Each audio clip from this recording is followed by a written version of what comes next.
Friends, ఒక చిన్న మంచి మాట ఏంటంటే, నాణ్యమైన విత్తనము ఎలాంటి పరిస్థితిలోనైనా ఎలా మొలకెత్తగలదో, అలాగే దృఢ సంకల్పం ఉంటే ఎన్ని అవాంతరాలు ఎదురైనా లక్ష్యం చేరుకుంటాము అనేది ఒక ఆత్మవిశ్వాసంతో మనము ప్రతిరోజు ఆ సంకల్ప బలాన్ని జ్ఞాపకం చేసుకుంటూ సమయస్ఫూర్తితో, ఓర్పుతో, సమయానుకూలంగా సమయాన్ని సద్వినియోగం చేసుకుంటూ ప్రతి ఒక్కరం కూడా ప్రయత్నించినట్టయితే, అంటే అకార్డింగ్ టు స్పైడర్, అంటే సాలీడు ఎలా అయితే తన గూడును కట్టుకునేటప్పుడు దారము తెగుతూ ఉంటే ఇలా ప్రయత్నిస్తూనే ఉంటుంది, try again and again and again.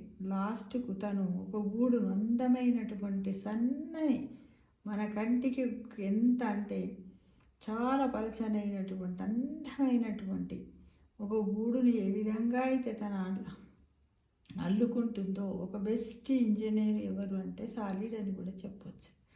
ఎందుకంటే నిజానికి ఎవరైనా సాలీడు ఏర్పరిచినటువంటి గూడును మనము బూజుకర్రతో దులపక ముందు దాన్ని మనం అబ్జర్వ్ చేసినట్టయితే ఎంత బాగుంటుందో ఒక్కసారి అబ్జర్వ్ చేసి ఒక్కసారి పరిశీలించండి. ఎంత పెద్ద నైపుణ్యం గలది ఈ స్పైడర్. మనకెందుకు ఇలా ఓర్పు లేదు? మనం ఏదన్నా ఒకటి జరిగిన వెంటనే మన వల్ల కాదు అనుకుంటాం, మూకోకండి. కాబట్టి నాణ్యమైన విత్తనం ఎలాంటి పరిస్థితుల్లోనైనా ఎలా మొలకెత్తగలదో, దృఢ సంకల్పం ఉంటే ఎన్ని అవాంతరాలు ఎదురైనా లక్ష్యం చేరుకుంటాము అని చెప్పడానికి నిదర్శనం ట్రై అగైన్ అండ్ అగైన్. ఎలా స్పైడర్లా మనం ప్రయత్నించాలి ఫ్రెండ్స్.